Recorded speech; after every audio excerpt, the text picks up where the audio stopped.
আমাদের একটা প্রতিবেশী দেশ আছে, আমরা আমাদের দেশ নিয়ে যত ভাবি তারা তার চেয়ে বেশি ভাবে। কথা বুঝতেছেন না? আরো ভেঙে বলতে হবে। হ্যাঁ, আমরা আমাদের দেশ নিয়ে যত উদ্বিগ্ন, এদের আরো টেনশন বেশি। বলেন, আমাদের দেশে শান্তি আছে না নাই? আমরা হিন্দু মুসলিমে কখনো দাঙ্গা লাগে? আসতে বলেন, কেন লাগে?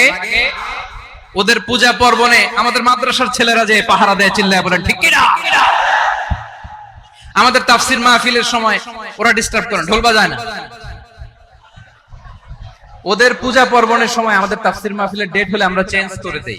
সুবহানাল্লাহ, কি সাম্প্রদায়িক সম্প্রীতির রোল মডেল। আর ওই বাংলাদেশের ব্যাপারে তারা অনেক ডিসইনফরমেশন ছড়াচ্ছিল। ভারতের অনেকগুলো গণমাধ্যম, আমি জেনারেলাইজ করব না, আমাদের প্রতিবেশী দেশের সব গণমাধ্যমকে আমি দোষ দিতে চাই না, অনেকগুলো গণমাধ্যম তারা ডিসইনফরমেশন শেয়ার করেছে।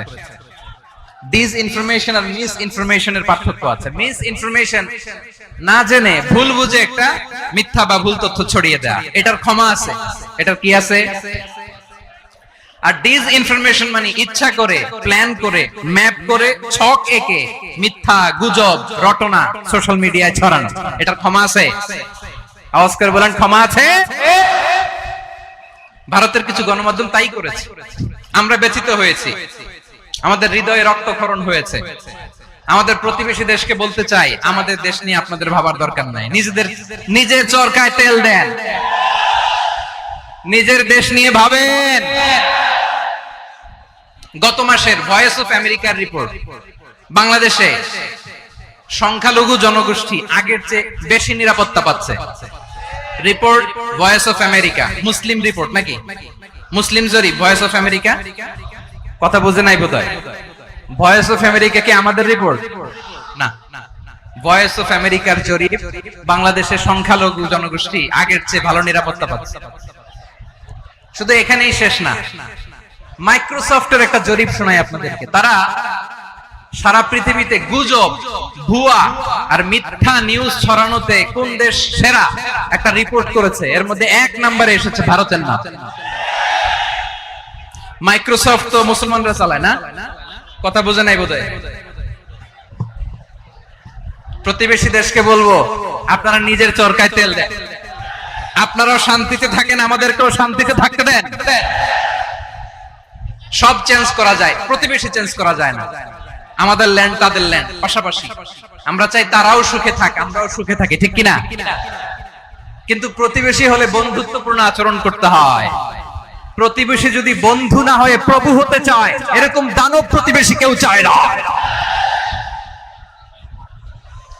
ভারত যদি বন্ধুত্ব উপহার দেয়, আমরা বন্ধুত্ব দিব। কি বলেন? কারোর সাথে বৈরিতা নয়, আলহামদুলিল্লাহ বলেন। কত চমৎকার পলিসি আমাদের। আমরা নির্বিবাদী, আমরা বাংলাদেশিরা শান্তিকামী। We are proud of that. এজন্য আমরা গর্ববোধ করি। আমাদের পররাষ্ট্রনীতি সবার সাথে বন্ধুত্ব, কারোর সাথে শত্রুতা নয়। তাই প্রতিবেশী দেশকে বলবো, আমার ভাইয়েরা, আপনারাও আমাদের ভাই, বন্ধুত্ব দিলে বন্ধুত্ব পাবেন। বন্ধুত্ব ইজ ওয়েলকাম, দাদাগিরি নয়। বন্ধুত্ব ওয়েলকাম, দাদাগিরি নয়। Loud and clear. ভারত যদি বন্ধুত্ব দেখায়, বন্ধুত্ব পাবে। কিন্তু ভারত যদি বাংলাদেশে আধিপত্যবাদ বিস্তার করতে চায়, বাংলাদেশের 18 কোটি জনগণ সেটা রুখে দেবে। ভারত যদি গৌর গোবিন্দের ভূমিকায় নামতে চায়, দেশের 18 কোটি মুসলমান শাহজালালের ভূমিকায় নামবে।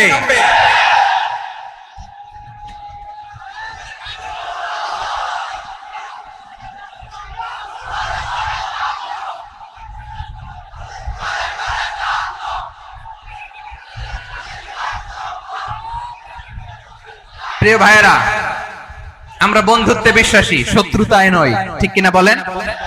আল্লাহ আমাদেরকে বোঝার তৌফিক দান করুন। তাহলে এই যে তারা বলেছে এদেশে